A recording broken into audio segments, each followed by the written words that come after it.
Travis Wayne Goodsill. Checking for other news sources, I found that part of what triggered today's collapse was the failed oil deal between Russia and Saudi Arabia. Now remember, they're bestest buddies.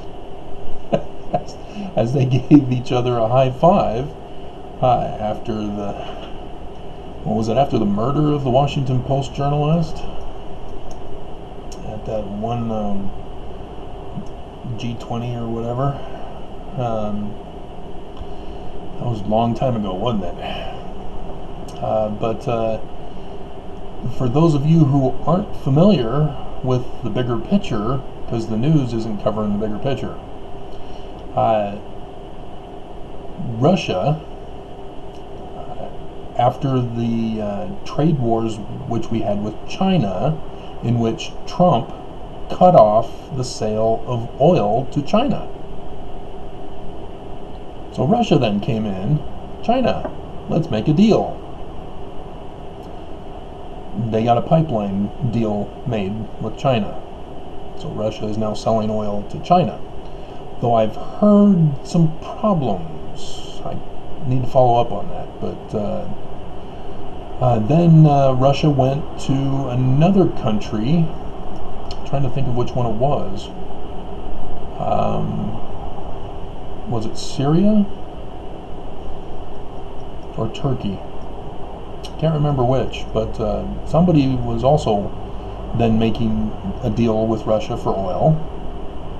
And now I'm hearing about Saudi Arabia. And if you're unfamiliar with Russia and their interest in oil for economy, and a base for an economy, I'll refer you to Rachel Maddow's book Blowout, which she released just in the nick of time, as it turns out, for the whole Ukrainian scandal, which had to do with oil and Russia. Let me see if I get the book. Yep, hold on.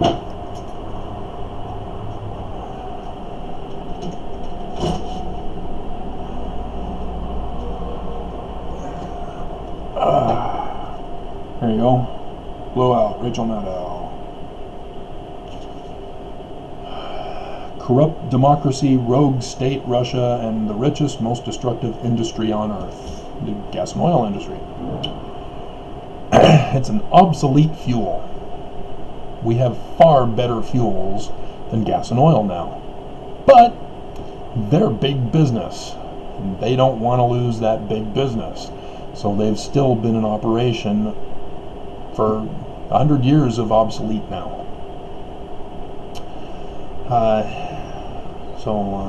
Yeah. that played a big part in it. So for Russia and Saudi Arabia to collapse on a deal is very curious, because Trump canceled the nuclear deal with Iran, if you remember. And then Iran says, hey, yeah, we're going above the limitations on enriching uranium because there's no deal in place.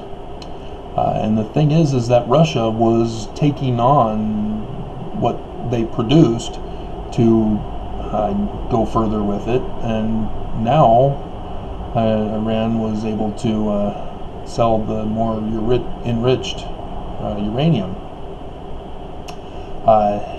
And then if you also remember, Trump also canceled our deal with Russia concerning nuclear missiles, long range, I think it was. And if you've forgotten, Russia, after that deal was canceled, then tested out a long range missile, a new nuclear weapon, had the generator on it or something like that. It was a new technology that he he had bragged about it the new year, last year. And then after Trump canceled the deal, which would have been by Putin's orders, he then tested it and nuked all of Russia east of Moscow,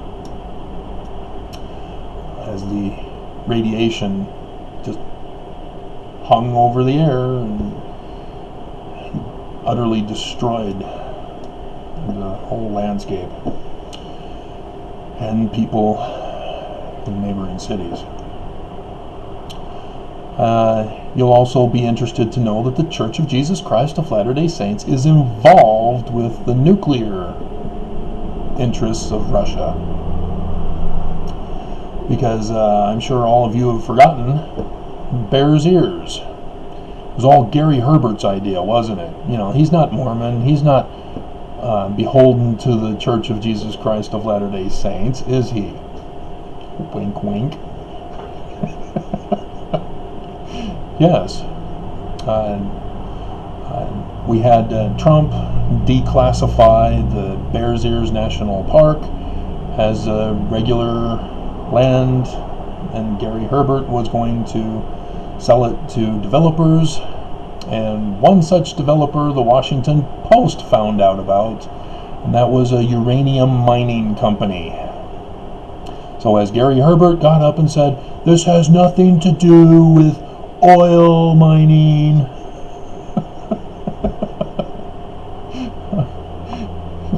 yeah, it had nothing to do with that. It had everything to do with uranium mining. But the Washington Post put a stop to it by exposing the plans for the arrangement and canceled.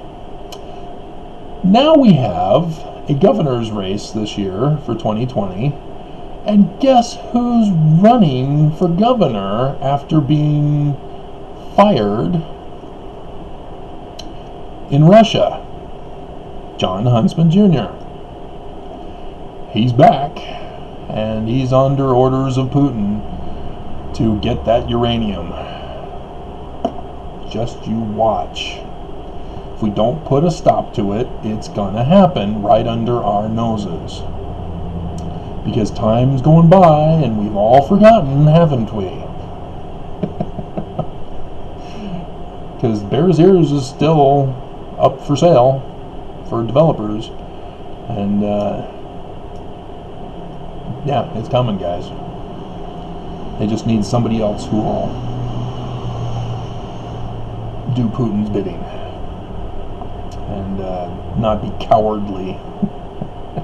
Because Governor Herbert would have the full support of Trump. I don't know why he's holding back. I mean, it's his final term, final months. Why not screw over Utah and America at the same time? So, interesting stuff going on. And if you understand the bigger picture, you realize what's really going on. And it's not good.